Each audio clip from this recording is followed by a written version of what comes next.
Hello. Hi, Nancy. How are you? Willie Hermit. Hi. Thank you for coming in.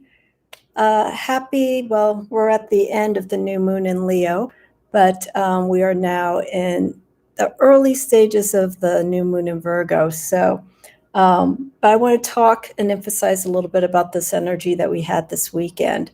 So I hope everyone had a wonderful weekend. We had the Lionsgate portal yesterday of 8/8, which really, if you have a very strong practice, spiritual practice, you would definitely harness in that energy yesterday. So I hope people who are watching this, Nancy, Willie Hermit, that you guys did something a little special just to kind of commemorate our new moon.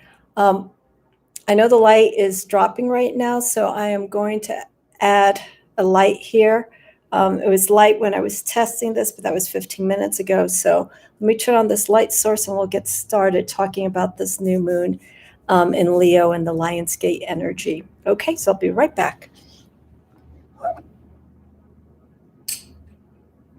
see how this looks.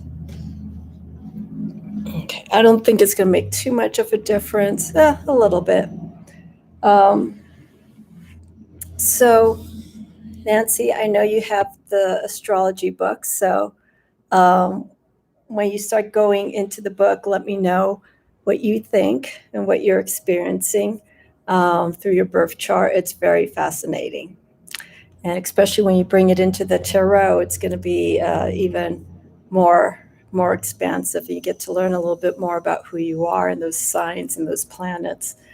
But I have some cards here that I pulled that emphasizes the energy of the sun, the lion, which is the animal that represents Leo. And I will talk about those powers because with the new moon, what's going on is we have the moon blocking the sun. So we have complete totality of darkness. And what's interesting about this particular new moon is, like every astrological month, when we get into a new moon, it falls into that sign that represents that astrological month. So the new moon was on Saturday, but it came to complete total the black moon yesterday. And so when we have, hi Ange, how are you? Good evening. So when we have that totality of darkness, okay, and I was saying a moment ago, we have the sun right now in Leo, but the moon was also in Leo and it was dark. So we have opposing energies, but they're coming together. And with this black moon or new moon, I'm going to show you this card here. If some of you have seen my lives, this is from the Moon Oracle deck by Carol Ann Smith and John Astrop. And so for this phase, and it represents it right here, and then we start going to the beginning and we start waxing slowly until we go back to the full moon and the cycle continues. With this new moon, okay, here's some food for thought. We have conflicting energies, even though they're both held in the same sign, but we have the feminine aspect of the new moon. The new moon is it's a moment of stillness. No action is being done. And what I mean by no action during the new moon is like, try not to overexert yourself. This is a time, the new moon, to just slow things down and to actually stop and get ready to prepare for the next phase as the moon starts gaining light, which will be in about 2 days. And 2 days after the new moon is known as the witch's new moon. And so that's when you start bringing in this energy. If you practice or follow that belief. 2 days after the new moon, when you get that little sliver of light, that's when you start harnessing the energy. So with the Lionsgate energy from yesterday, which is emphasized with the alignment of Cyrus, the star of spirituality and higher knowledge in the realm of the month of Leo during the new moon, this is really a time I feel that you can focus on any spiritual matters. Not that you shouldn't be doing it every day, but for yesterday, it was extremely significant. And so if there was something that you really want to focus on in your spiritual practice just to enhance, yesterday was the day. And you can still continue to do this, but this is just extra power. It's like when you have 2 full moons in the same month or 2 new moons in the same month, that's when you start working on those on those energies. And the second, so when we have a blue moon, when it's 2 full moons in the same month, it's a blue moon. The second full moon is supposed to be the strongest. So what you can do with that energy is from the time of the first blue moon until the time of the second blue moon, that's when you really start honing down. I feel it's almost the equivalent to the Stargate or Lion's Portal, sorry. And so that energy gets amplified when you got 2 full moons, depending on the sign that it's in, though. So what I was saying about the opposing energy, okay, so we have the Sun in Leo, and this is from the Heavenly Bodies astrology deck, which I really love. And I will be using this more once I get back into doing astrology readings. So the Sun we have, and it's amplified for this month, vitality, energy, confidence, courage, strength, loyalty, and creativity. Those are a few key words for Leo. So when the Sun moved into Leo, and for this entire month, because we have, I believe, another 2 weeks, 1.5 to 2 weeks more of this energy in Leo. So we have the Sun in Leo, all that energy, confidence, maybe a little bit more attention, but Leos are natural leaders. They have a natural magnetic personality that they don't have to really do much. There's just something very special about Leos. That a good way of explaining this is like when they walk into a room, the way they carry themselves, their body language is just something that is very comfortable, very confident, and you want to move towards that person or to that energy. Now with the dark moon, okay, this is a challenging period for Leo because Leo has all that energy and it wants to expend it. It wants to put it into things. And that's fine. That's totally fine to do that, but not now. You want to save your energy. So when fire signs are placed during new moons like Leo, Sagittarius, and Aries, they're all about movement. They have different perspectives as to how they do their movement, but they need to keep moving.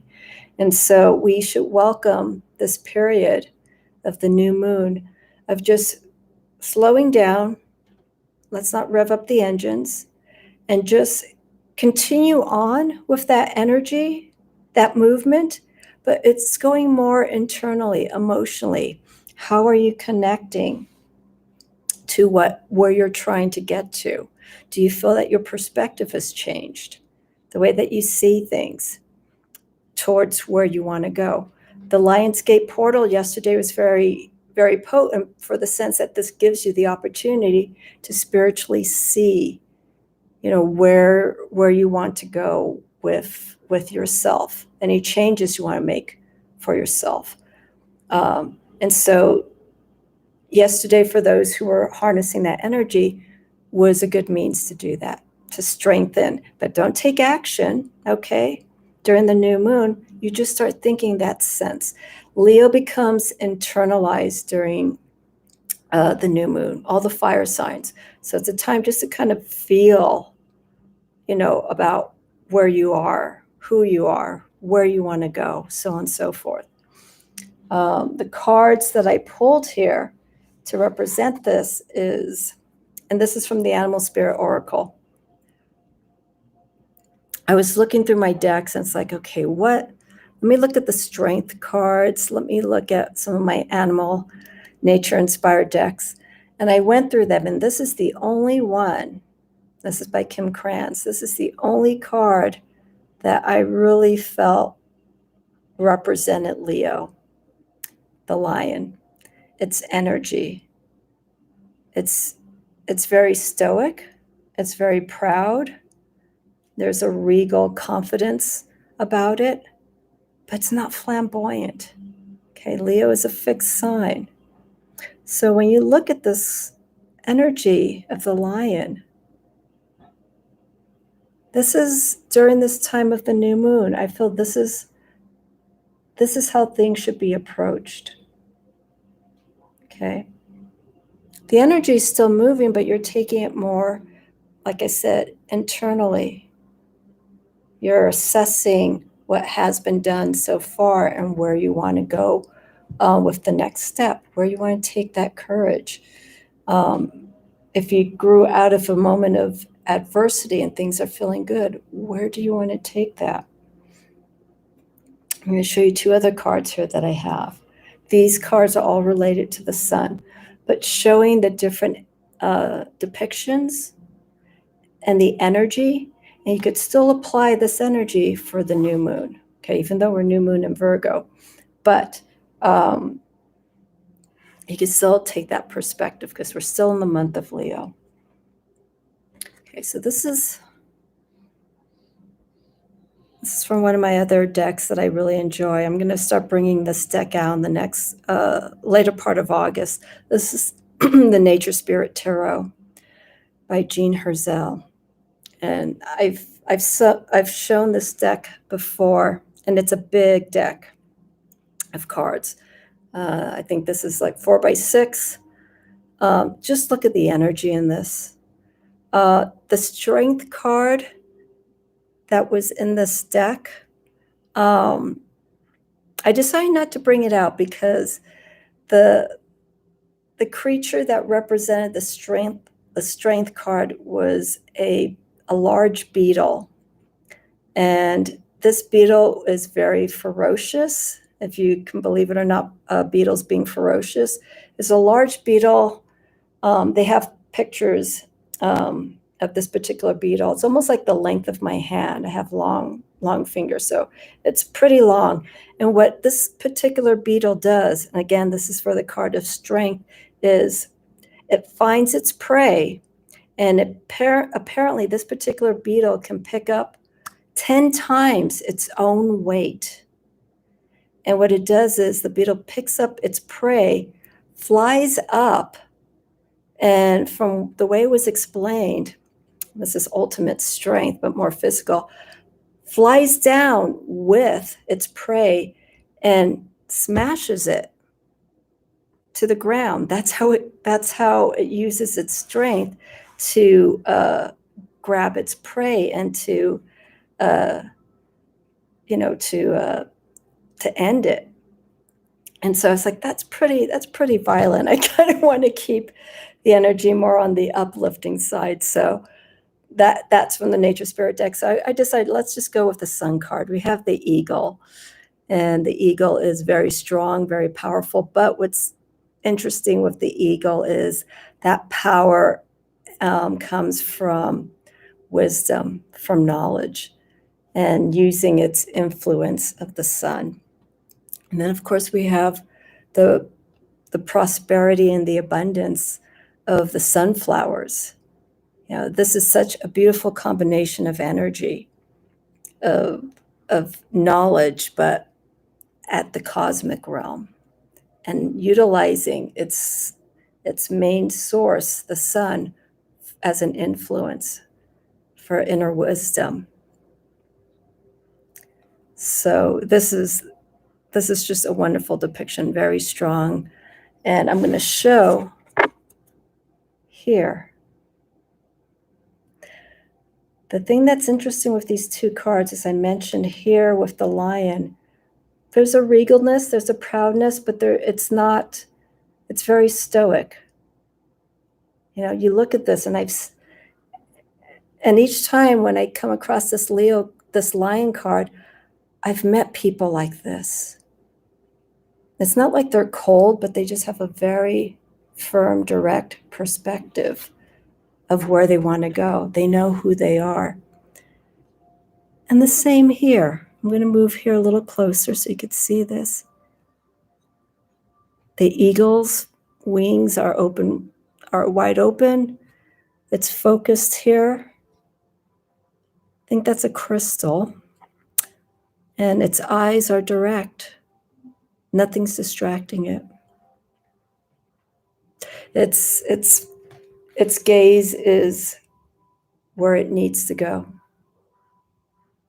That's the focus. That's the fixed mentality of signs such as Aquarius, Taurus, and Leo. Yes, Nancy, it's a beautiful card. And I'm not pulling it because it's a pretty card. I'm pulling it because its energy is just wonderful. All of these. And I have Leo as my moon sign. So I'm attracted to this kind of energy. The other sun card that I have here is from the Lumina Tarot. Okay. So remember all these properties that I was talking about? Wisdom, knowledge, that strength, that inner strength. Okay, this is during our new moon. We don't have to express it. We're harnessing. We're manifesting it. We're taking it to the next level. Where do we want to find that encouragement? Where do we want to take it? Hello, Irene. Good morning or good evening here. So here with the Lumina Tarot, this card, when I look at this, I feel is just very much about higher knowledge, being open, receiving.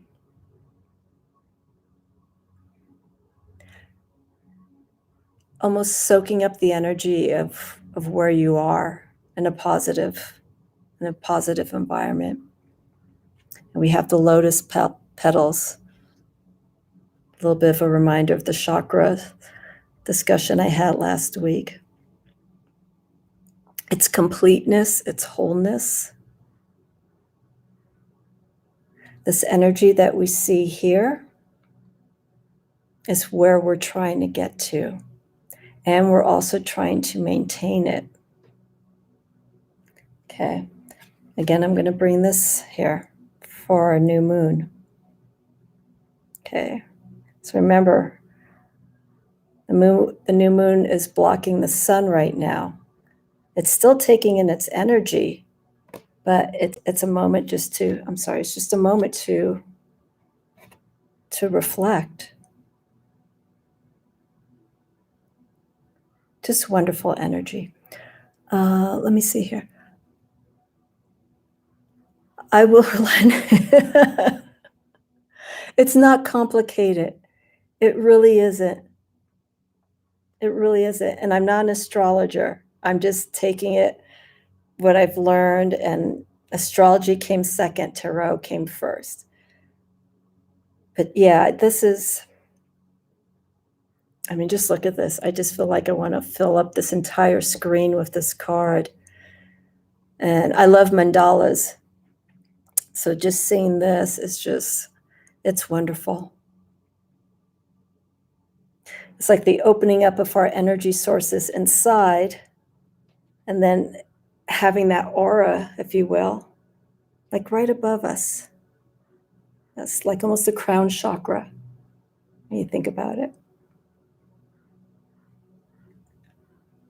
yeah, this is just wonderful. So those are some of the ways to work with this energy with the new moon in the same sign of that astrological month. Okay, so we're Sun, Leo. We were in the new moon in Leo, and when my experience,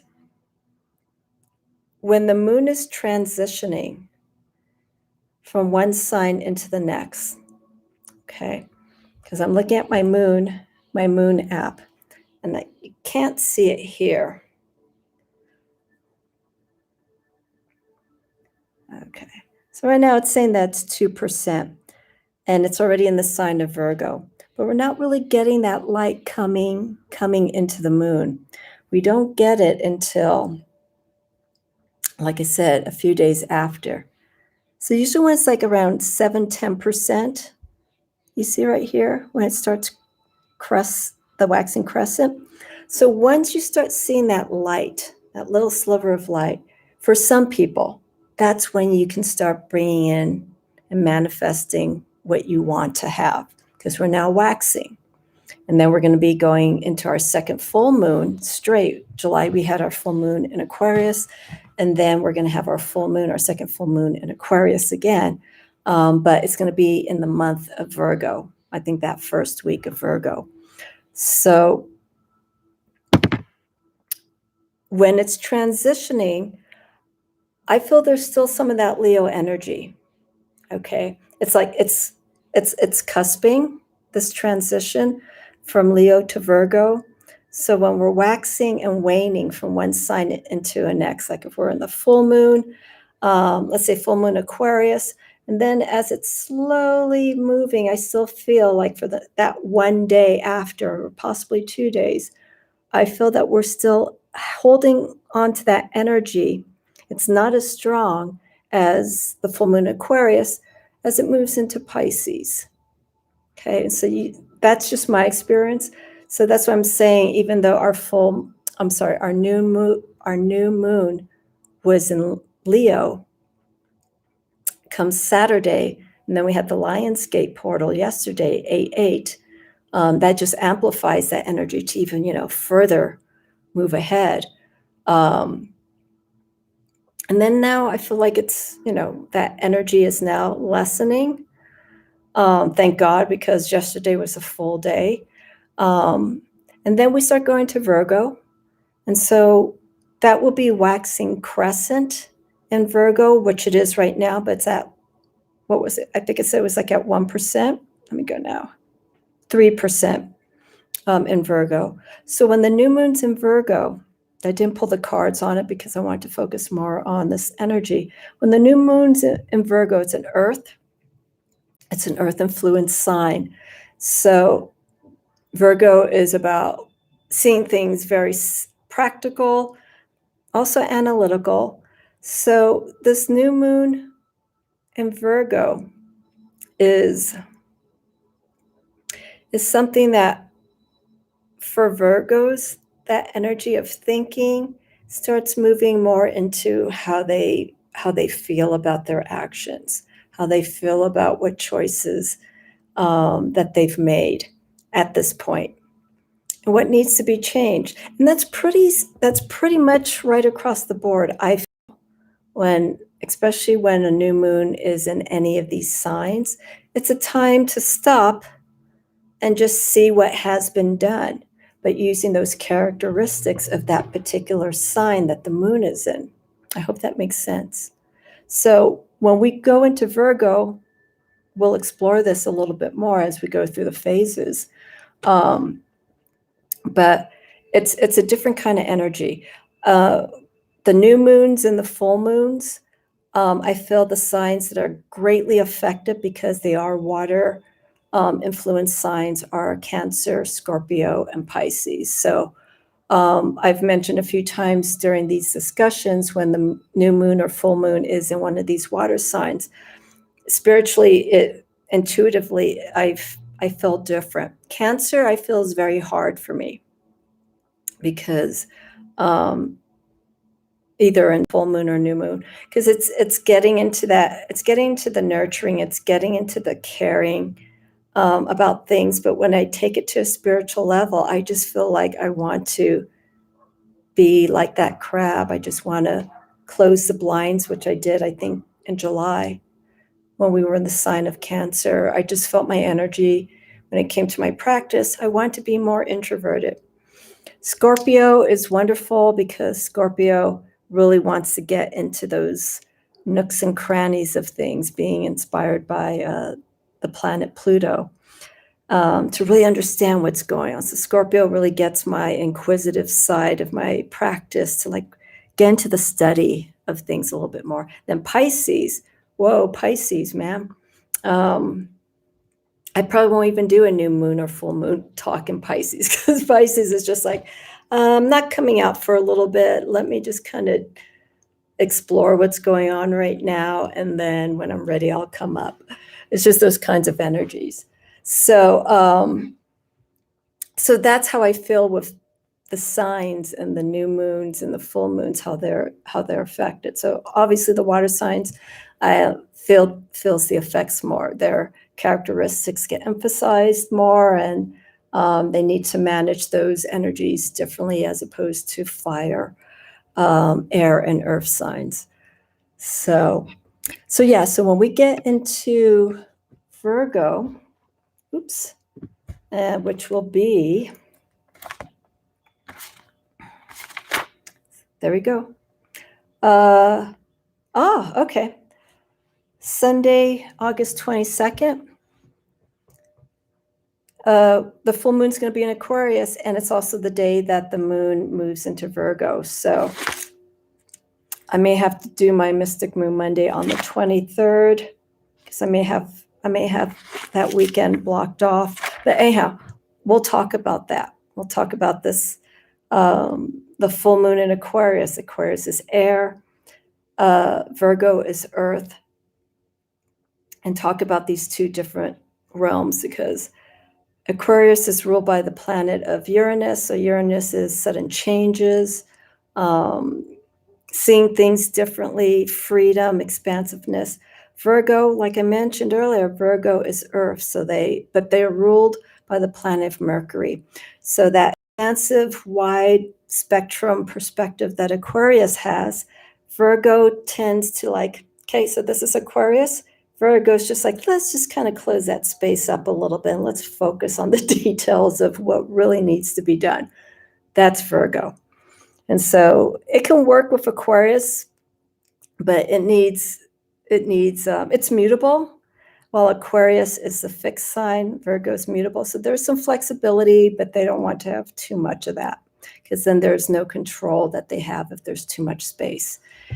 Virgo likes to put matters into the mind, to put what they need to get done into a controlled situation.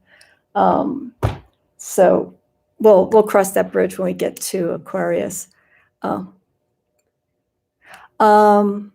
What do I mean by it in Aquarius? Oh, the planet, Uranus.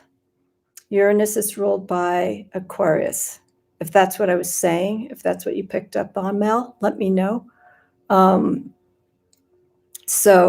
And Uranus is air. Mercury is air as well. But Virgo is earth, ruled by the planet Mercury, which is an air sign. So it's putting those two different elements and signs and their characteristics into context, and how to work with those differences so that they can work together. Again, Virgo is mutable, so they have that flexibility, but they don't want to have too much space. They just want to stay right where they need to be. So that'll be full moon, and we move into the sign of Virgo on Sunday the 22nd. So that is in 2 weeks. Let me see what else. And this week too, I'm looking astrologically. Look at my guidebook here. We got a lot of Virgo stuff going on. Okay, the moon's in Virgo. Venus is in Virgo. Mars is in Virgo. Let me see what else. This is right now. So we have Venus, Mars in Virgo. Yeah, because we just... Pluto is in Capricorn. Let's see here. Chiron is still in Aries. I'm just going through this to make sure. So today is a very strong day with a lot of Virgo. And then Mercury goes into Virgo on the 11th, on Wednesday, which is actually a good placement because Wednesday represents a day of, well, Wednesday is ruled by the planet Mercury. So it's a day of good communications, good discussions, good communications on that day. So Wednesday, I have to mark that Wednesday could be a good day to kind of get whatever you have on your mind, communicate it clearly. If you even have Mercury in Virgo. So that takes place Wednesday at 2:57. And then the moon moves into Libra, but I don't want to jump too far ahead. Do you mean the planets are in the constellations? No, constellations are different. I don't even understand very much about the constellations. So what I mean, Mel, is the path of, I'm not certain because I believe the constellations and the placement of the planets and the signs, they're different up in the sky of the constellations. There's an app. Like I said, I'm not an astrologer.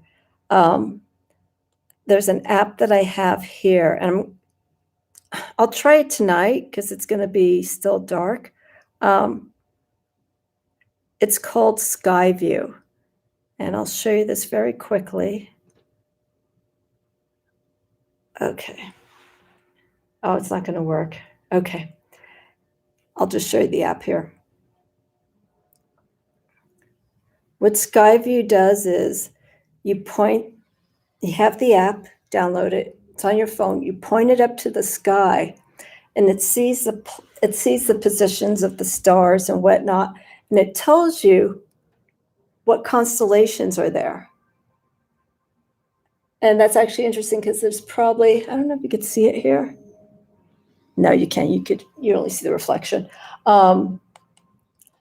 It tells you Sagittarius. It tells you Virgo, Leo. It tells you the astrology name for these constellations.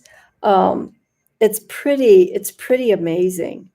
And you just move it over a little bit this way, and you can actually see the planet. When we had the the conjunction over Christmas of Saturn, Uranus. Saturn and Uranus. I'm forgetting already. Where it was closest to us. You put this app to the sky and you see it, and what it does is it emphasizes it. Even though I'm far, far away, it still picks up a little bit of the rings on it. And I thought that was amazing. That was when everything was in Aquarius, I believe. Saturn and Uranus. I think they're all in Aquarius. Let's see here. Can I recommend a starter book? There are so many books. What I can recommend, and I think it's on its 10th edition. The first book that I got for astrology for me was, and you're going to laugh by the title. I think some of you may know this book. And I use it more for reference. A lot of the books that I get that are introductory to certain things, certain spiritual practices, I end up using them for reference. So the book that I have here is, I have to lean over and grab it. Excuse me, as you see my arm. And this I got used. taped up. And let me see if there's the date. This woman has passed away. It's Joanna Martine Wolfberg. And let me see here. Bear with me. I want to see what edition I have here. I think this is 1990. So maybe this is the second edition. So anyhow, the title of this book is, many of you are going to go, oh my God, that's so old school. So I am old school. Can you see it? The only astrology book you'll ever need. And she creates sexual astrology. This book is almost in line like your birth date, your best sign for love relationships. You know, those big, thick books. It's almost like this. And but there is a newer edition. I think there's one that maybe came out a few years ago, 2 or 3 years ago. So it is updated. This, I think, is the second edition. And so it has, we'll talk about this. So just this, it breaks down the signs to how a Sagittarius is, how a Sagittarius woman is, how a Sagittarius man is. And it breaks it down into compatibility. It breaks the houses down. It breaks the planets. Oops. The planets into each of the signs. And it's just quick paragraphs. And I feel it's very straightforward. It even talks about the planets individually. So this is the book that I would always make reference to for planetary information. Okay, so granted, this book is old, but there are, this is an updated one. So I really like it. There's one other book that looks interesting, and it's, oh, let me see. She goes by the name of, I'm going to type it in, Mel. Hey, Michelle. Yeah, I can't think of any astrologer who's been practicing for over 15 years who doesn't have this book. So I feel it just gives me everything that I need, you know, just to get started.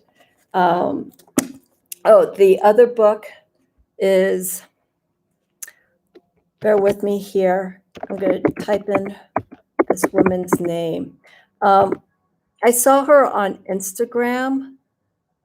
She goes by the name of Zodians.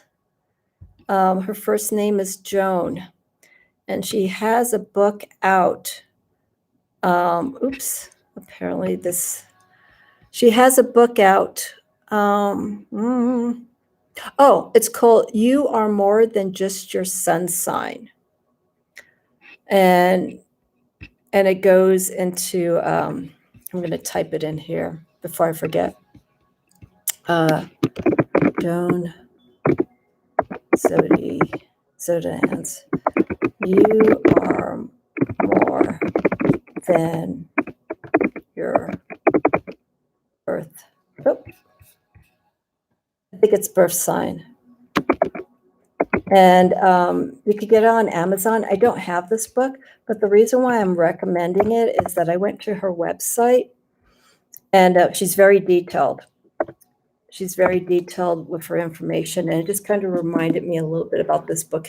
But she gets to the basics, very similar to this. And so there you go. So that book, I saw some reviews of it, and I saw some pages from it, and it looks very straightforward. So maybe look into that as well. And it seems to be popular in Amazon. So, but this I like. And it even talks about the times generational. Like when Neptune was in Cancer from 1901 to 1902, and then it came back 1914 to 1916. So it talks about the energies going back back then. So it's a good book. It's about before the index. It's about 415 pages. So Mel, if you do get this, let me know. Okay. Mel, if you could see what astrological tarot, Michelle Marie, she put down Anything by Gary Goldschneider is a good starter book too. Okay. And if some of you don't know, Michelle Marie is a seasoned astrologer, so she has direct experiences with books to get you started. But this was just for me, just as I was exploring tarot and I wanted to get a little bit more into the astrology. This book I like, and I make reference to. Okay, excuse me again as I put this book back. All righty. Sorry. Okay. Yeah, so, take a look, ask questions, look to what book resonates to you. Sometimes you could just get overwhelmed with so much information that it could put you off. So, but for the most part, books that have, everything, the only book that you'll ever need to know about astrology, it's a good book to start out with. So if you get either one of those or one of the books that Michelle Marie has mentioned, let us know.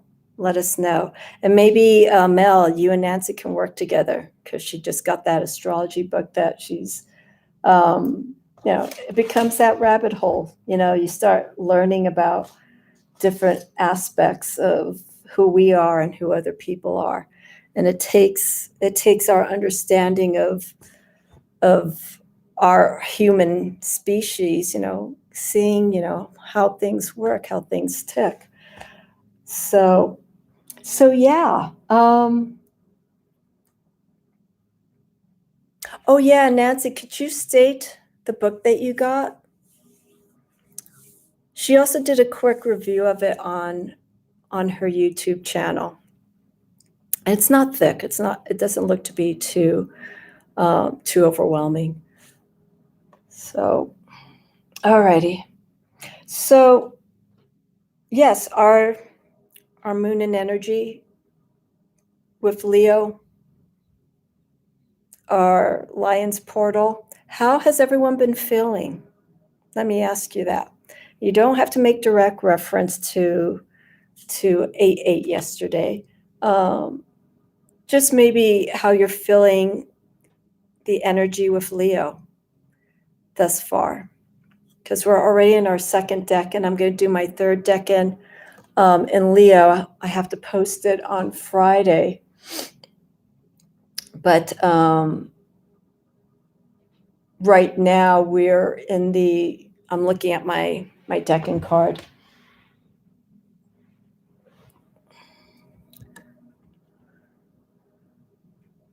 See if this will focus. So this is our second decan. And this is held with, this is the Unified Esoteric Tarot, Jupiter and Leo, Six of Wands.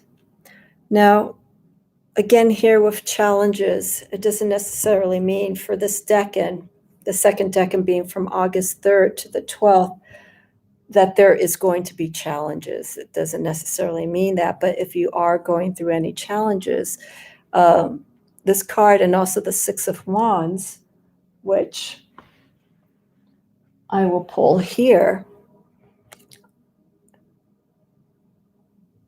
Okay, this is a card of influence for this second decan. It just goes to show how we can overcome our own challenges. And we do it with that energy of the sign of Leo, with fortitude, strength. Nothing can stop me, hear from the heart, perseverance, and also support. The Six of Wands is also a card that has the support of those who really look to you. Remember what I was saying earlier, that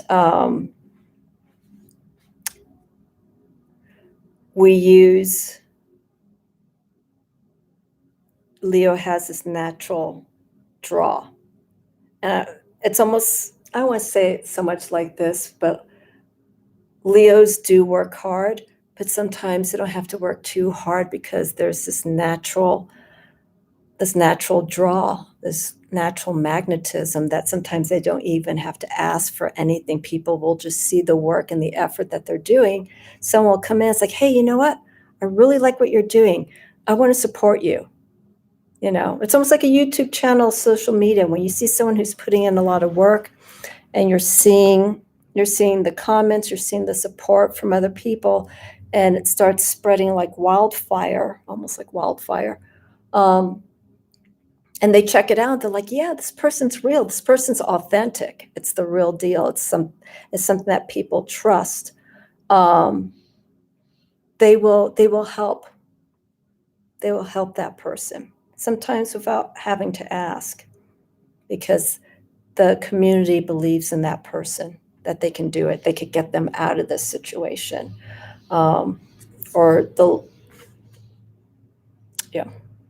This is the energy. This kind of energy is what people are looking for, to entrust and to get through challenges. And also their own selves. But also with Leo, you don't want to give too much of yourself. You got to save that energy, and that's going back to our new moon. Our keyword here, recharge. This is a respite until our light starts gaining back. We start getting that waxing crescent moon. That's when we can start putting up this energy. Don't go straight into it. You want to build yourself up to it. You can use that energy from Leo into Virgo. Be practical with your energy. As we're transitioning new moon signs from Leo to Virgo, and then we go from Virgo to Libra. So transition those energies from the phase of the moon as it changes, and also as it goes in one sign and out the other.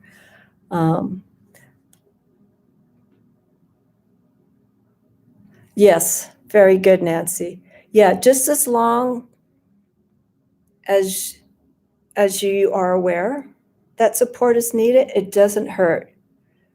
Leo normally doesn't ask for help because they know that they can do it by themselves, and people will come in, but it doesn't hurt to ask. And that's something that has been very hard for me. I like to do as much as I can physically possible, emotionally, financially, as much as I can. And then if push comes to shove, and I'm in a situation that, I put myself in a corner, it's just like, oh dear, I really, really don't want to ask for help. That's the pride. But sometimes, and it's still hard. It's that moon and Leo in me.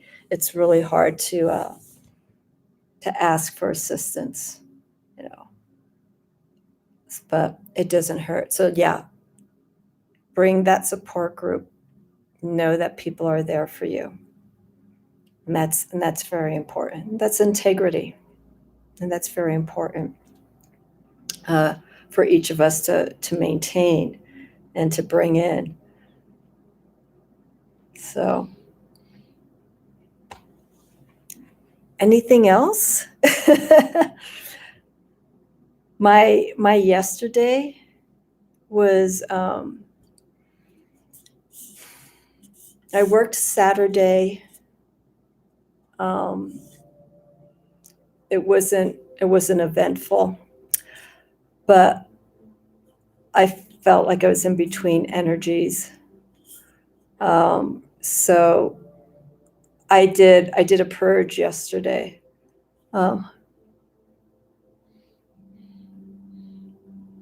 That's right. Yeah, Aquarius moon, Michelle Marie, and that Sun in Leo. It's all about working together. And that's what's interesting about you, Michelle, because you have you have it, I feel you have that Leo characteristic. Okay.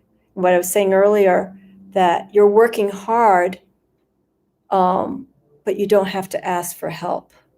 People will come to you. For those who, like what you have to say, or they feel something from you, they'll just naturally come to you. There's that something special. And then the support goes two ways, right? They're supporting you, and you're supporting them through your words, through what you're sharing, through your energy.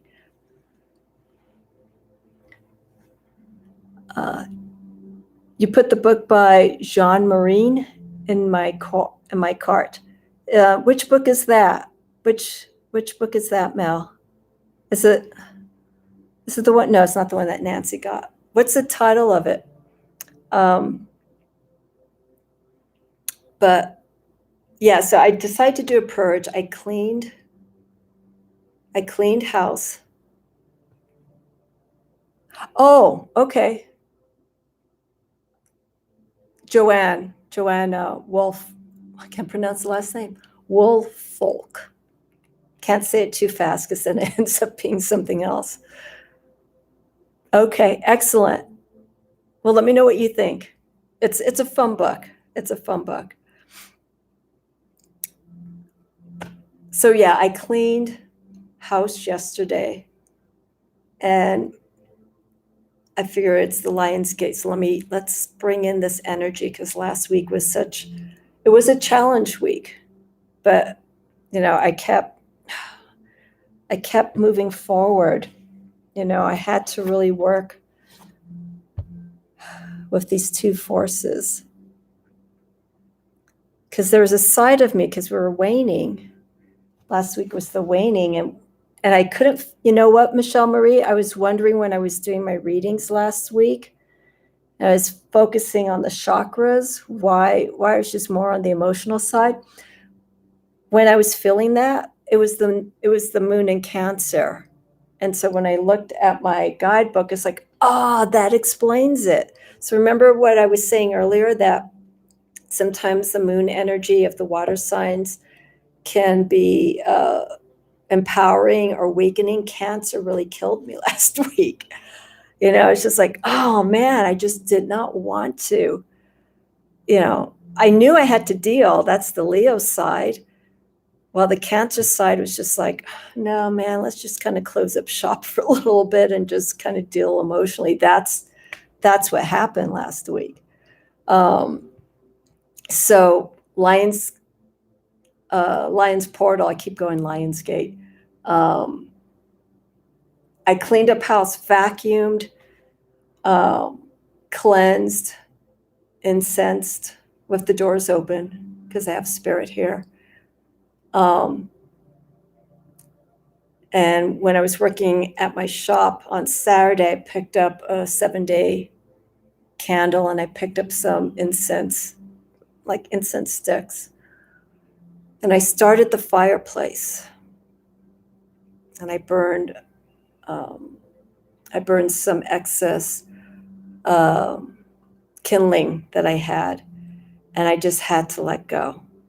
Just started that fire up, left everything open because it was still pretty warm, and I just let go. And there's just something about fire spiritually that is just, it feels so good. And so while I was releasing, the sun again, the sun's strong, it's heat, it's energy. If you leave something and it's hot enough, it just takes the right or wrong conditions, the sun can actually start a fire. It's that fuel source, it's the heat, it's that energy that can actually start fire. So it is a purge, but it's also invigorating, because while I was releasing all of that, I was making space.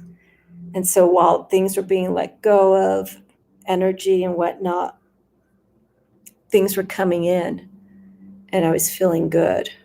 I was starting to feel like this. I was starting to feel recharged, but in the sense of just like being still. And that's what I did. So I'm big on fire rituals. I do one every Yule. Well, every Sabbath I do one, but Yule especially because it is the winter months, and we're going from that winter solstice into slowly we start waxing to Imbolc. But anyhow, I'm going on a tangent. But Yule and Imbolc are the two seasons where we can start embracing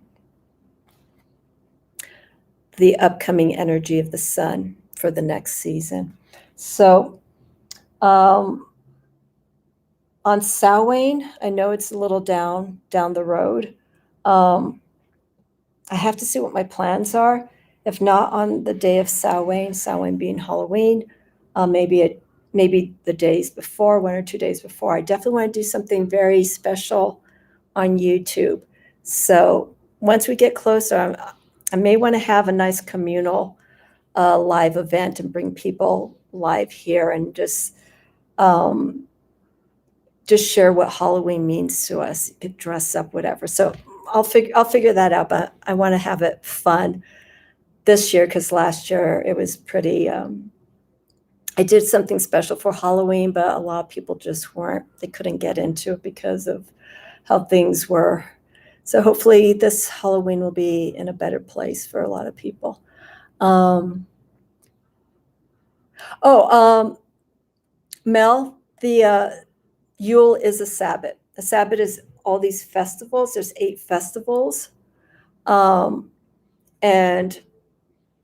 so we just had Lunisod, which is a Sabbath. So a Sabbath represents in the Wiccan and pagan communities, these are seasonal festivals.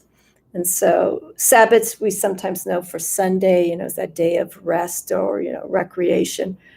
And these traditions of the Wiccan and pagan practices, the Sabbaths, there's 8.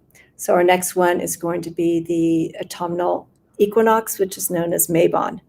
And so that for me is like ding, ding, ding, ding, ding. Now we're getting into business. This is where, the fun starts beginning. We get into fall, the weather starts cooling down. We're already seeing the lighting change and our days are starting to get shorter.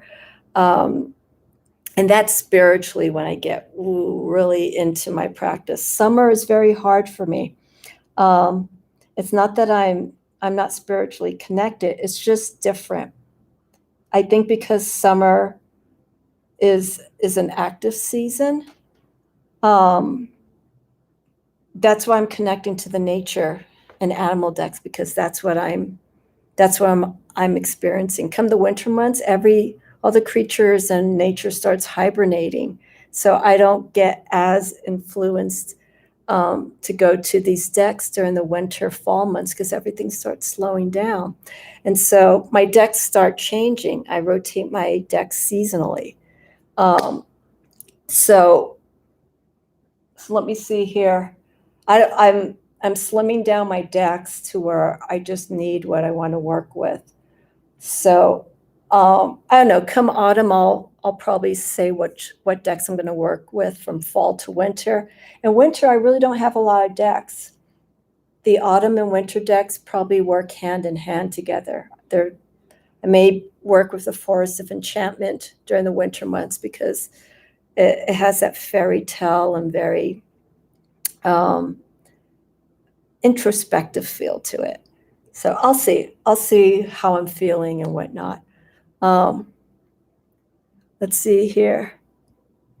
Yeah, it's not a holiday that Americans recognize. It's only those individuals and those communities that acknowledge it, and they have private celebrations, and there's special events that people hold publicly. So yeah, it's a festival holiday, but it's only specific for those communities. I mean, Yule ties, Yule, well, actually, no, Lunisod and Harvest. Some of you know Hobby Lobby. Okay. So Harvest, if you're going to craft stores, you're already starting to see the Harvest stuff coming out. So Harvest is seen probably in the Christian community for the fall season. So the reason why I mentioned Hobby Lobby is I don't want to talk too much about it. They are, I think they're based out of in Oklahoma, and it's a Christian run craft store. And Hobby Lobby, Michael's, Joann's, all these craft stores, especially here on the West Coast. Hobby Lobby is massive, but they don't celebrate Halloween. So I went in one time into the store not knowing, and I asked, where's your Halloween stuff? And they're like, we don't sell Halloween. And then I started catching on. I looked around the store, everything, not everything, but they had items that were biblical and, Jesus is king. And it's like, okay, yeah, I got it now. But yeah, Harvest is seen from the Christian perspective. And then, of course, for winter, it's Christmas and all of that. I went on a tangent. So, the reason why I mentioned is up here in the mountains a few years ago, there's a Halloween event that's held up in Big Bear Village. So a friend of mine and I came. We did more makeup than dressing up, but we dressed up a little bit to make it dark, and I was carrying a stick like this here, and my hair was all teased out, and she drew on a pentacle right here in the center of my forehead, really big. So we get into the village, and there are all these inflatable ghosts and pumpkins, and kids are all over the place. People are dressed up. They're giving out candies. And so there's this one place, there's a sign that says, come up here for this harvest event. So I looked at my friend, and it's like, oh, yeah, let's go and check it out. So we go in, and they had the whole parking lot covered.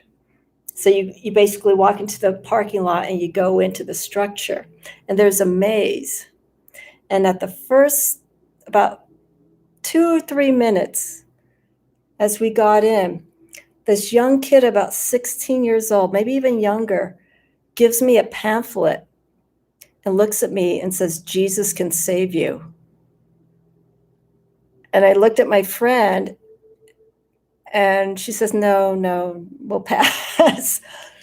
And we walked up a little bit more, and we noticed this path was leading to the entrance. Are you ready for this? To a church.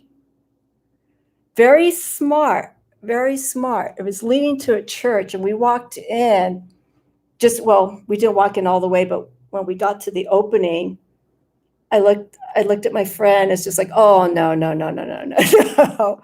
We turned around, we left. I put the pamphlet down, and they made it misleading. They made it look like it was Halloween. It was going to be dark.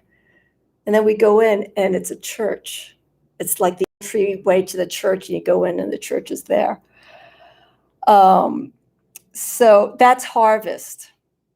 Harvest is, for Christians, the replacement of Halloween. And I grew up in that background, but my family and I always went to Halloween events. We didn't go to harvest events like that. So, yeah, I like that, Ange. Yeah, that's a true trick without the tree. It's like, we didn't see it. It's dark, and they had the whole building obscured. And all you do is you go into the parking lot, and it's, I guess the church sign was around the corner, or I think they may have had it bagged with something so you couldn't see it. So anyhow, yes, Halloween. Let me see. I'm going to back up a little bit because I was talking about that story. So yeah, Hobby Lobby, Christian run. They have a pretty good selection of stuff, but I try not to go there as often. I go to Michael's or Joann's. This is here, my little pentacle wreath I got at Joann's. This was a few years ago. This is a grapevine wreath, which was sold separately, but I was there for Halloween and they already had Christmas stuff up, and they had this star, and I looked, it's like, wait, this is the shape of a pentacle. And it didn't say pentacle, it just said Christmas star on it. And I'm like, cool. And so I bought like 3 or 4 of these. And it's like, I'm going to make pentacles out of these wreaths. And I went to another Joann's because I took the last of what they had and I went to another Joann's. So I have like 6 around the house. They don't sell them anymore. I don't know if someone made a complaint, but they don't sell these anymore. And the pentacles were something like $4.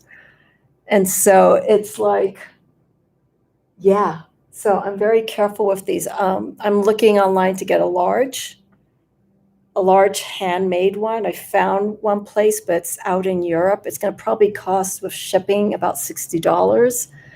But if it's big enough, I want to put one right over the fireplace because that spot's empty there in the fireplace. It's like people walk in and that's the first thing they see. So yeah, but they don't carry it anymore. So it's one of those things when you see something and it looks unique, definitely grab it. Let's see. Irene, you had to sage the whole house and outside, hug the trees because I was hug the trees, Irene. They can always use that. I have my big papa tree out here. I love it. I love the trees that are out here. There's one that's not in good shape, but it holds a lot of, it's hurting. It's dead actually, but it's, it's like a skeleton to me. It's still there and it has a past. So, I still respect it because it's still on the property.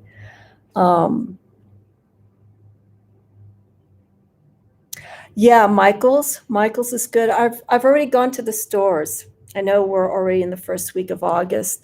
I went to those stores. I did go to Michael's. I went to Joann's to see what they have there. It's still pretty bare. But I've noticed in the last few years, I don't know, some of the selection that they have isn't so great. I like more vintage items. So I look for that, but when you're shopping for something during the season, you like to find something that's very special. And so you always end up having to order online if you can't find anything. That Michelle, that church reminds me of a trapdoor spider. I wish some of you were there with me. I'm walking in, I'm dressed all in black, and I have like my eyes hollowed out, and I have this pentacle right in the middle of my forehead. And this like 14, 15-year-old kid comes up and goes, Jesus loves you. Jesus can save you. I'm like, okay. We turned around. Yeah, the brooms, I'm not going to replace these, but I need to replace the 2 over my fireplace. They're the same size. You could get them at the craft stores, but these are the ones that smell like cinnamon. And I think I put these up towards the end of September. And grab the brooms as soon as you see these, if you go to these stores, because they go quickly, especially with the popularity of witchcraft and all the metaphysical stuff. Especially during Halloween, people take these brooms like candy. So I need to replace those 2. But when that smell of cinnamon comes into your home, wow, it is something memorable. It usually lasts about 2 weeks. I wish I could get a spray or I don't know, something that can make it last. So it's yeah. So I have to wait. I have to wait probably come the first week of September. These brooms, these besoms, will be available. Yeah, I've seen Michelle astrology and tarot. Um, oh, they sell their creativity oracle there. All right, I haven't seen it yet, but I'll probably go back um, towards the end of August. Um, Also, these bargain stores like the Dollar Tree and 99-cent stores, they usually have some good items. Actually, I know I'm getting way off topic about new moon energy. I'm going to grab one item that I got from one of these bargain stores, and they don't carry them anymore.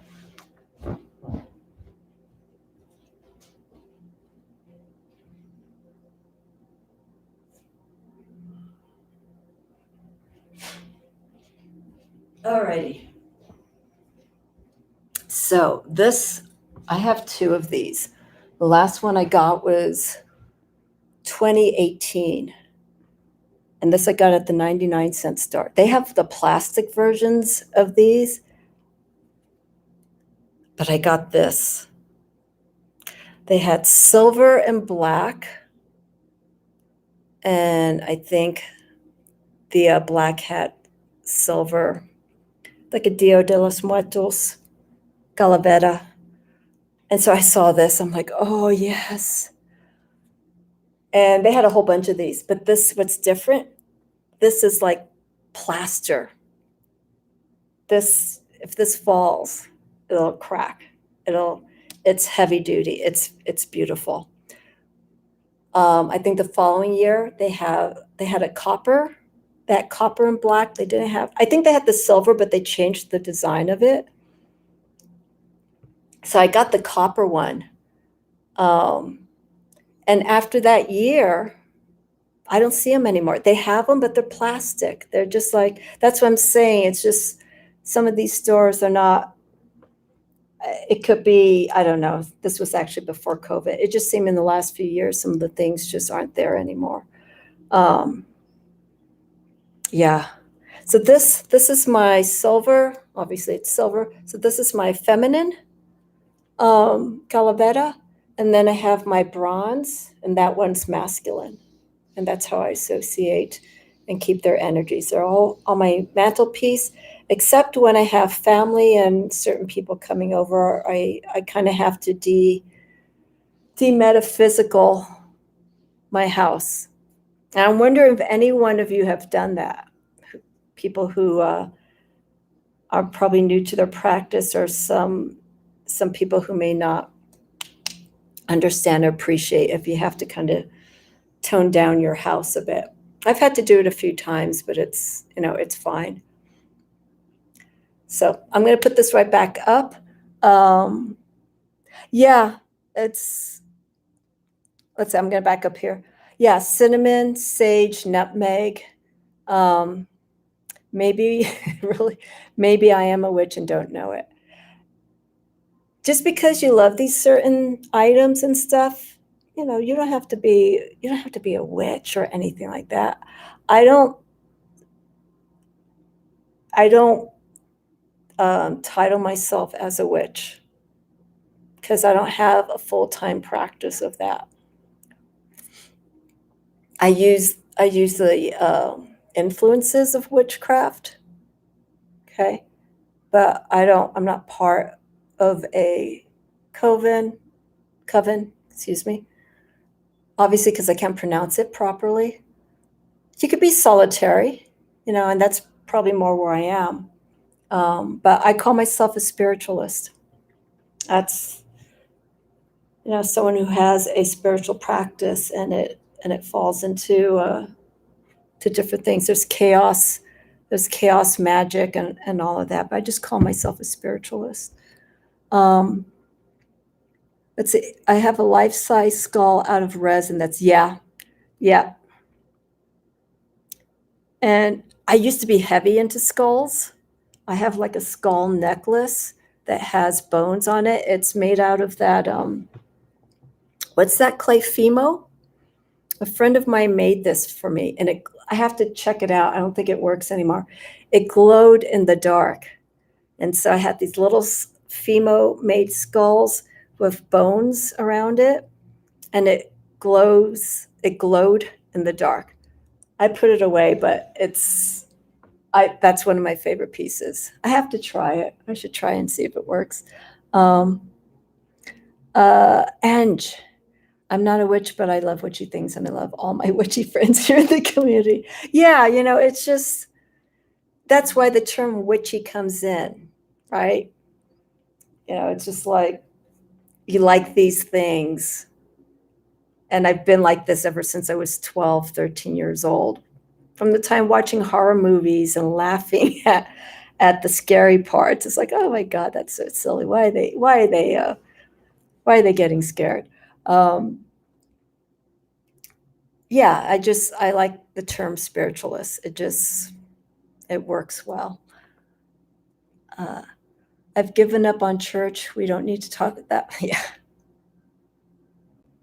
Well, Wooly, that's something, or not Wooly, Mel, that's something that you just explore, right? There are people who are leaving practices that, they were baptized or initiated in since they were a kid, and now they're older and they're finding their own direction. That's what happened to me when I left home.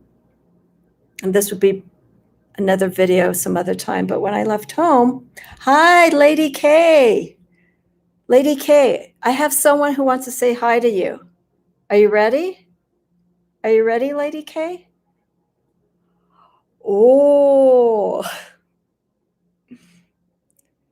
she says hello, Lady K. Lady K, you need to say thank you and greetings to this beautiful entity.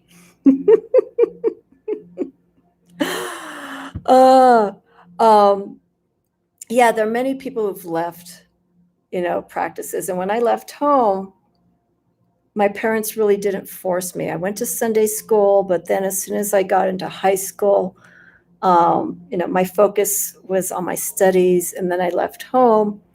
And when you go into college, Lady K. So when I left home to go to college, that's where you get your independence. That's why we see a lot of young people, they're moved out from home, they're exploring who they are, and they're finding different aspects of this, And at the time when I was in college, I was going to nightclubs, and I was an old school goth. I look very different now than I did back then. The black hair and blonde streaks and the white face and the long drapey clothes, all black and stuff. And that automatically gets you into that, oh yeah, the mystery, like Susie and the Banshees. I think I would probably have to say she was the one that got me into the darker side, even though she was a punk and her influence. But when she changed her look, that obviously, changed the music and the topics and stuff that she would sing about. So it's just like, wow. And so that's how I got into it, musically influenced, but also because I already had that background by watching horror movies and being raised by, I was raised by my mom, but my cousin was like the second mom to me. And she got me into skulls and bats and all that stuff. So yeah, it was already there. I just revisited it when I was in college, where I was under my own responsibility and actions for doing things. But yeah, I loved it.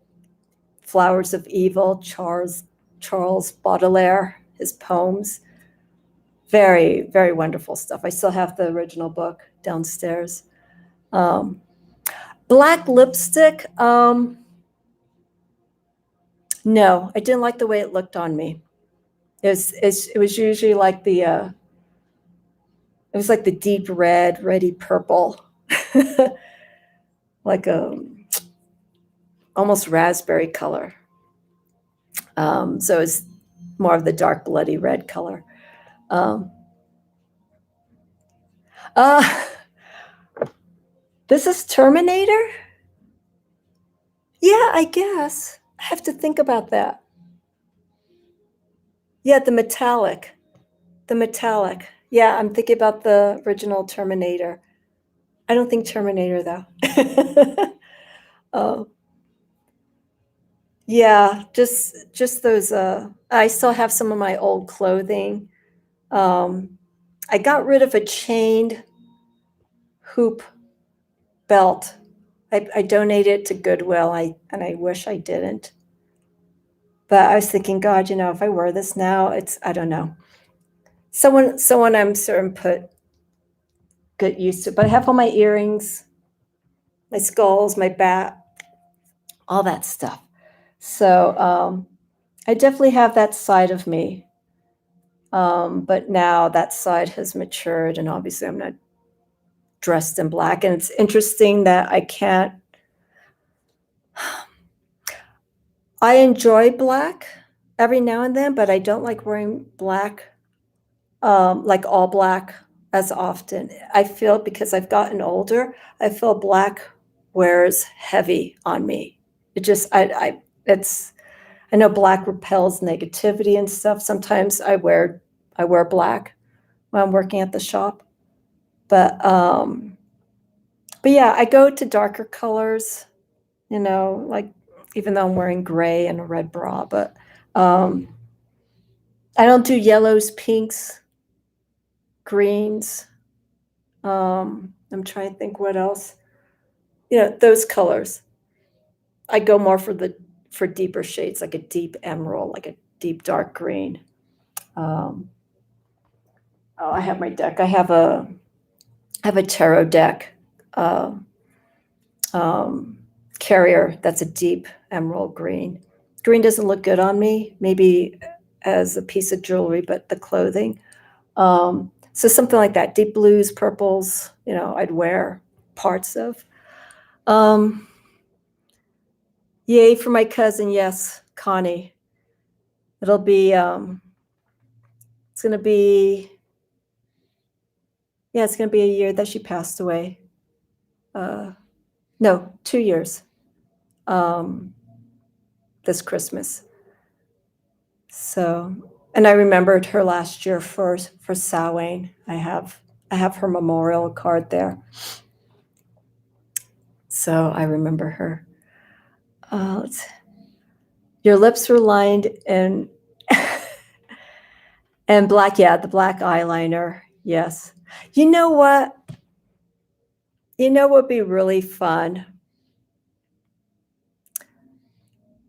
Maybe do this as part of Halloween. For any of you who is like an old school goth, or just like dressed up back in the day in the 80s, 90s, pull out your favorite photo of you looking the way that you are, and just to share it. I have a few. I have one where I had different colored hair. Yeah, it was fun. It was fun. I think the funnest Halloween outfit wise was, I wasn't dressed up like Beetlejuice because my dreads I was all blonde. But I had a striped suit just like Beetlejuice. And I did my eye makeup in stripes. And I think I had like dark red and lined in black. I have a photo of that. And it was that Halloween. And then another Halloween is an artist friend, who is an airbrush and also painter artist. He airbrushed me. He did like shadows and highlights on me. That was fun. And I think those two were probably the best Halloweens, just dress up wise, that I haven't been able to top. So yeah, I think it'd be cool to bring out these photos of when we were dressed up, because I'm certain some of us, maybe not all of us, we've moved on from that, but we look conservative or whatever. But then when people see how wild we were back then, it's just like, wow, look at that. I have a friend of mine, Karen. She had every color hair possible. She's a few years younger than me. And there are these pictures of her that she looks straight out of like late 1970s, early 80s, like punk in the UK. Her makeup was done so extravagantly, and she's a beautiful woman. She's from Amsterdam. And so she had the structure, the bone structure, and the way she dressed. She was just, and she still is, but she looks different. You wouldn't recognize her now, and you see those pictures of her back then. So it's always nice to kind of reflect back on that. Let's see, Michelle, the photos in storage by love being a dark magician at 9. Ah, well, if you have anything that maybe you could find that's accessible, like by the time Halloween comes, maybe this is something that we can all do, and just share these pictures of us, of who we are, because we still have that aspect of us, whether we were a child or a young adult, exploring different identities and self-expression back then. I think that part still stays with us. It's just that we tone it down. We may not dress like it, but we still have that attitude. I still have my friends that were old school goths, and if we keep in touch, they always sign. They always put their name, and then they have black hearts right across. It's like, oh yeah, always goth at heart. Mel, yeah, why not? Why not? I look at some of the old school bands from that time in the 80s, and some of them, they've grown on to have families, and they look completely different. But back then, they were so radical, and they were known for their appearance, and it's just funny. Wow, look at them. Looks just like the house mom next door, except maybe they have like the piercing and the multiple earrings. But other than that, they're dressed normally. So, so on that note, I hope everyone had a good new moon, and sending out those intentions of what you really want, especially yesterday. The purge that I did was very important. So whatever you need to do to bring in the energy that is needed. Okay. I'll go back to these cards here. This inner strength. Okay. The higher knowledge, wisdom to further empower who you are. The healing energy of the sunflowers, the vitality and the strength, and life source of the sun.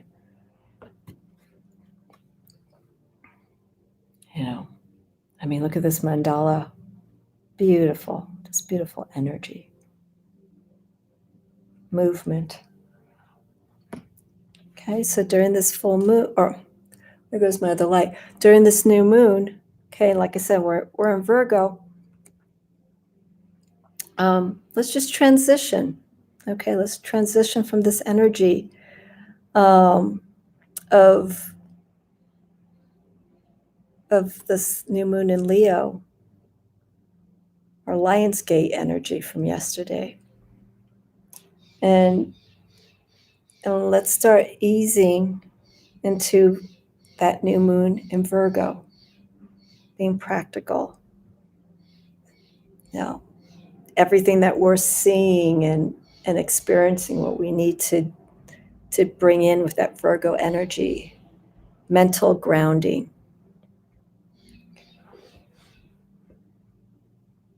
Slowly building up that action. as we're waxing. So in our waxing phase, and our witch's new moon takes place on Tuesday. So one thing that you can do is on the witch's new moon, you could burn a candle. That's why I got my 7-day candle, but it's more than 7 days until the full moon.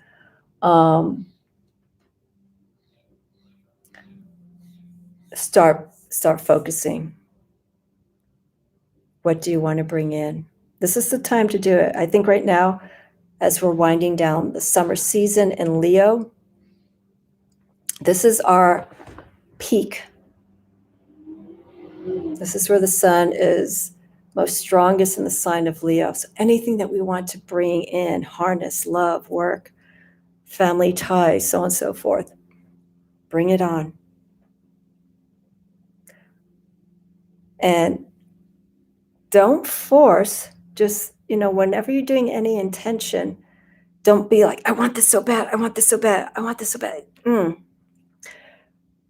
Put it out there lightly and directly. It's like, this is what I want. Do it with this kind of intention. This is what I want. This is where I feel I can benefit from and what I can share back with others. Have that pride. Have that courage.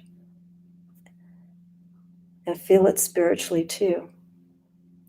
And that's where we can bring this energy for the last, not really the last fire sign, but it is the last fire sign for the season of summer.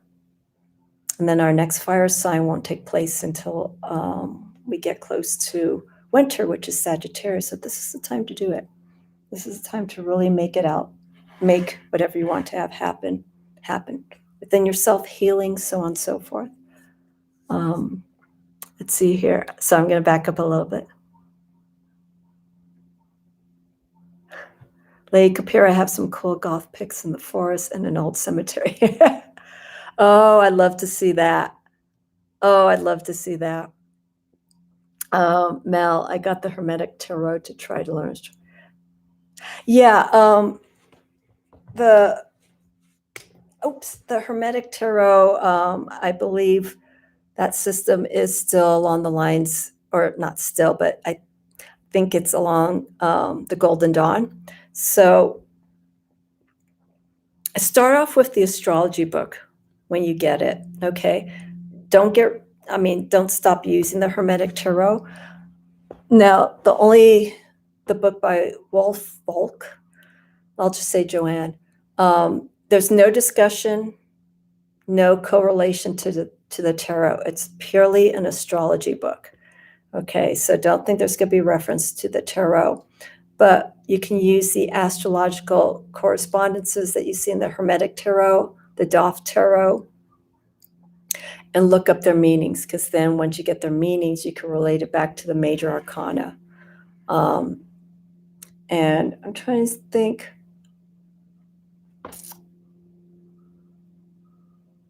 I think it's in the Tarot for Yourself by Mary Kay Greer. That's tarot, and she touches a little bit about astrology. I think that book goes into the major arcana. Another book, and I'm going to mention this if I remember when I wrap up my series with the decans.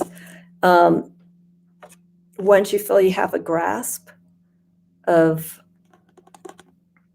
the major arcana with the astrology, then this book is this 136 Secrets. I had T. Susan Chang as a guest in April on my channel, and you can take a look back, and we talked a little bit about her journey. She wrote this book all in a year, and she went through all the decans. So she put her experience into book form, just like what I'm doing right now with my decans. I started in August in the sign of Virgo, and now I'm wrapping it up this week in the sign of Leo. So this would be the next step, but really feel comfortable with the astrological associations. And this book, 36 Secrets, I want to find, okay, don't get scared. Got the Tree of Life. And so the Tree of Life is also related to the major arcana. I'm pronouncing this wrong, but Kether is right here. It's our crown, the heads, where ultimately, it's like the fool's journey where we start. And then here, Malkuth is earth, it's our grounding.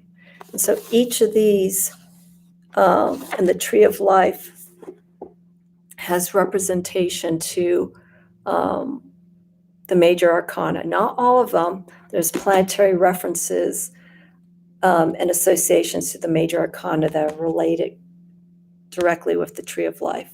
So that's another separate thing to explore. But for now, I want to kind of keep it with the tarot and not get too overwhelmed with all the information. Let's see here.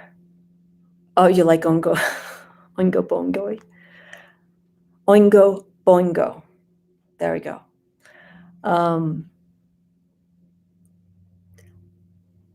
Godfrey Dawson. Okay, I gotta look at that deck. I have not heard of that one. So I think that's it. Our Mystic Moon Monday, we kind of journeyed down memory lane about Halloween and crafting and getting ready for the season. That's coming up ahead. So I'm going to do my live readings, one of these, either Wednesday or Thursday this week. And then Fridays when I'm going to have my last Decan reading. I may do a live of that because it is going to be the last one. But I need to manage that because that involves a lot of talking. I know I talk a lot, but I need to do my breakdown of the decans. That usually takes about 40 minutes. And I'm going to also do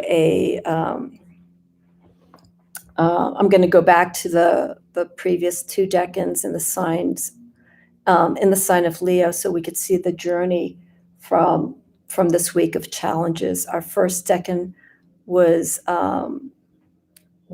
for July 23rd to August 2nd, and that was like lust, vitality.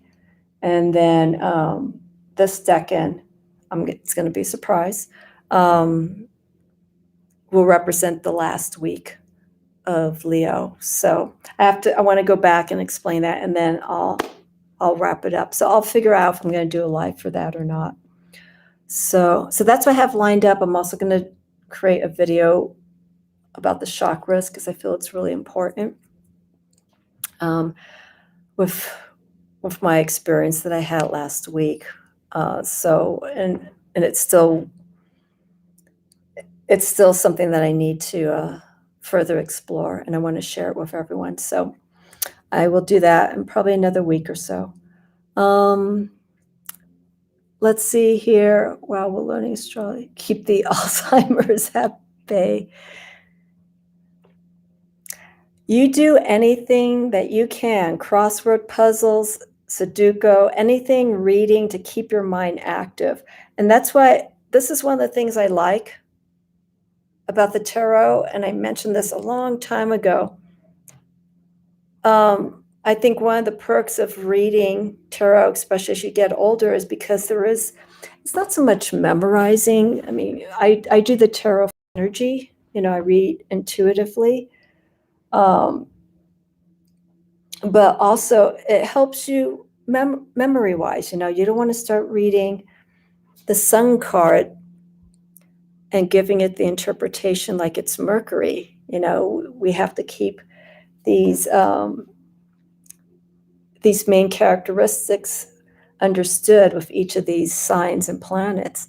So yeah, there's a lot to remember, but we're exercising that muscle memory. It's the brain's a muscle. We have to keep it going. So reading, keeping the mind active in the sense that it's processing, not staring at TV. You're visually processing stuff there, but it's not you may retain certain scenes or certain lines from it, but when you're studying, when you're practicing, it's just that you're learning, you're growing, and that's what's important. Important. Yep, that's right, Lady K. I think you were there for that interview that I had. She's just amazing. She's a Virgo. And I'd love to have her back. I told her, because I had just gotten the book, I'm not going through the entire decans. The time I got the book, I was starting in the decan of Aries. So let me see. I think she starts here. Yeah, she does start with Aries. But what I ended up doing is I picked up with the Aries season, but since I started in the season of Virgo, this book is going to take me only as far as Leo, and then I'm going to have to read the rest on my own from Virgo back to Capricorn. So, because I already did those decans. So if anyone wants to see those decan readings that I've done, they're in my playlist.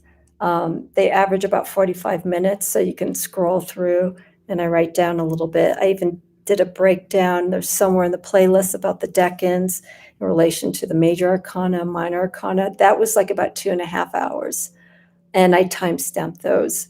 So I have that information there. I did this just as my channel was building and I had more time. So that's all out of the way. There's a lot of tongue slipping, a lot of hiccups with the editing, but if you want to look at it, look at it. I have the information that's there. Yeah. Yay. Yeah, the chakras. Yeah, there's so much exploring with tarot, endless rabbit holes, which is wonderful. That's the whole thing of the tarot and astrology, working with the luminaries and the planets and the signs. What makes it the rabbit hole is that we have our own interpretation, right? We get our resources, we see what's online, we see what's in what we read in books, and we make our own assessment of what we're reading, correct? And then that's where that rabbit hole comes in, because you're comparing notes and you're going back and forth. And that's why I love to read, but I'm not a heavy reader. I'm very, very selective. I keep books that I know that I'm going to keep. If they're books that I don't connect with, I'm grateful for bookstores. I love bookstores. Hold on to whatever bookstore you have. Barnes and Nobles, the last bookstore in LA, beautiful place. Look at the books and make sure it connects with you. Let's see here.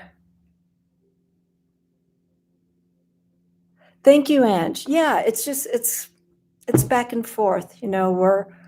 We all have our specifics as to channels that we watch or we subscribe to. I specifically go to channels where I want to learn something that's related to where I am in my practice. Last year, and this I will honestly say, I watched a lot of videos with tarot decks, which was fine because I was in that transition of looking for specific decks. So there were those days that I would or weeks, months, whatever, that I would be perusing through different channels and people doing reviews of decks that I wanted to explore, but now I'm done. So I stay clear, for the most part, I stay clear from deck reviews. And the few that I have come across, I don't see anything that moves me, And if anything, it could be a deck that was already released and it's on its second edition. So that's something that I may keep in mind. Decks that are still available, but they may not be released again. So there's one deck I'm considering, but I'm going to hold off for now because this is where I want to work.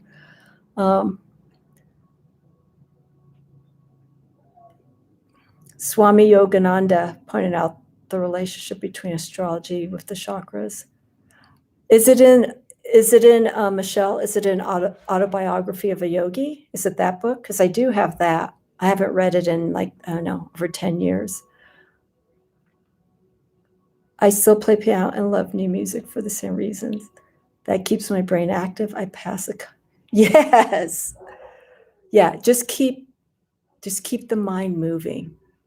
That whether you have a family history of Alzheimer's or dementia or anything in the mental realm, there are proven ways that you can maybe not prevent getting Alzheimer's or dementia, but you could slow down that process. I remember speaking to a gentleman who was 90 years old, and his faculties, unbelievable, was sharp. Talking to him was like talking to someone in their 40s. He remembered dates, and he didn't have to slow. He wasn't slow in his speaking. He remembered. You asked him a question, and he remembered. He plays golf. I think golf seems to be the secret for a lot of people who are older. It just keeps that mental acuity, and you're doing some workout. It keeps that mind body sharp. Michelle, let me know. Let me know if it's autobiography of a yogi. When you mentioned out the relationship between astrology with the chakras, because if so, I'm going to go downstairs and grab the book and put it by my bedside. Okay. It's in the broader work that's available through. Okay. Wow. I've gone to 2 of his locations in California. I've gone to the one in Malibu, the Self-Realization Center, the one that's the garden. That's just unbelievable. That was my solace when I was living in LA. I try to go there a few times out of the year. I've gone there for meditation when they had it open. And then there's one other location in Los Angeles, but like up towards Highland Park, that I went to. Just beautiful. Let's see. I'm going to take a look. Michelle, can you do me a teeny favor? I'm going to look for it. If you find a link, could you email me? Or, yeah, you have my email address. Can you email me it? I'll look for it in the meantime, but if I can't, if you have that information, I'd love to look at it. Because then that puts a different twist for me for working through the chakra systems. I put my notes over here. For the Smashana Kali Bhakta. Okay. Thank you, Ange. Thank you so much. Have a good night. You'll email me the book. Okay. I hope it's not too much. Like, I don't know how many pages it is. That'd be wonderful. Thank you. I've seen Tarot and Astrology by Corinne Kenner, and I think she's written another book. But I mentioned earlier, Irene, the book that I have here, the only astrology book you'll ever need, that works. And then I have the Tarot for Yourself by Mary Kay Greer, where she goes a little bit into the astrology and the major arcana. And then this, the 36 Secrets. I feel between those 3 books, I cover what I need. I did see that book earlier, but for some reason, I don't know. It's, as you could tell, I'm picky. But it didn't call out to me for some reason. I don't know. So those 3 books, because they're very basic. It feels like it fills in the gaps, and this is all that I need. I don't need to carry on. There's a book called 36 Faces by Austin Coppock, who is an astrologer. T. Susan Chang is tarot and astrology. Austin Coppock, 36 Faces, is an astrologer, period. He doesn't do any tarot. He's supposed to be doing a follow-up for what Susan Chang was saying to me, is working on it right now and is hoping to get it out this year. I haven't heard any mention of it being released so far this year, so maybe he's still working on it. But that book came before 36 Secrets, the 36 Faces. So that's the next book that I'd like to get and relate to astrology, and it breaks down the decans, Austin Coppock, from an astrological point of view. 36 Secrets breaks down the decans from a tarot point of view. So yes, but thank you, Irene. Thank you for mentioning the tarot and astrology. Like I said, there's just so many books that are out there to explore. So yes, okay, let's wrap it up. It's time for people to go to bed, have their tea. I'm going to wind down here, and I have to start getting ready for the decan reading for Friday, so I'll start working on that. So I hope to see you Friday, whether I decide to do a live or not. Catch that. And then either Wednesday or Thursday, I'm going to do my live readings. I think I'm going to still stick with the Wildwood Tarot, because it's been feeling really strong with the readings I've been doing so far. So I think I'll keep working with that. And I'll get to have Nature Spirit Tarot, which I'll probably do the end of August. So I'm trying to spend all my animal nature decks 2 weeks, a few weeks with them, and then move on to some other decks so people can see different varieties of energies that come from these decks. Okay. Yes. Have a good night, everyone. Lady K. Oh, and Laguna Beach, the Kala Puja. Okay. Thank you, Irene. Thank you so much. Let me know when you get those decks. You mentioned that you ordered some decks. I think 1 or 2 that I've mentioned. So let me know when they fall into your hands.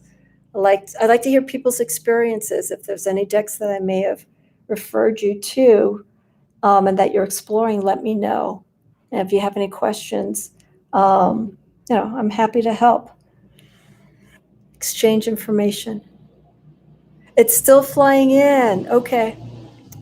All right. Don't tell me the title. I think you mentioned a while ago, but don't tell me the title. So when you get it, then it's like, okay, perfect. Now we can talk more. Audiobooks.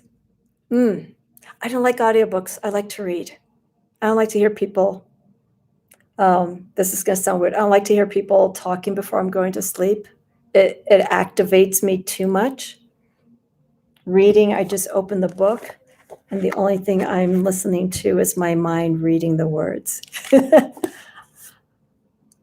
I have an answer for some things. So yeah, audiobooks, nah, I like to read. But hey, if it works for you, definitely do it. Definitely do it. Just my 25 cents. All right. Thank you, Michelle, Marie, everyone. Thank you so much. Let me do my roll call. Have a wonderful night, week. Any questions, comments, leave them there in the comments there. For those who are watching that maybe didn't take part, feel free to subscribe. More information to share with people. And I want to thank everyone who joined me this evening. Michelle Marie, Astrological Tarot. Thank you so much. Lady K. Wait a second. Bye, Lady K. I'll see ya. I could be off sometimes. I could have a funny moment. Lady K, thank you so much. Always love your input and humor. Mel, Woolly Hermit, thank you. Have a wonderful night. Irene, again, thank you so much for keeping me company, and everyone else. Ange, thank you so much. Tiny Trinkets and Tarot. Keep the studies going. I'm here to support you. Keep it going. Nancy, I think Nancy may have gone to sleep. That's fine. Good night, Nancy. Thank you as always for your support. We'll be in touch.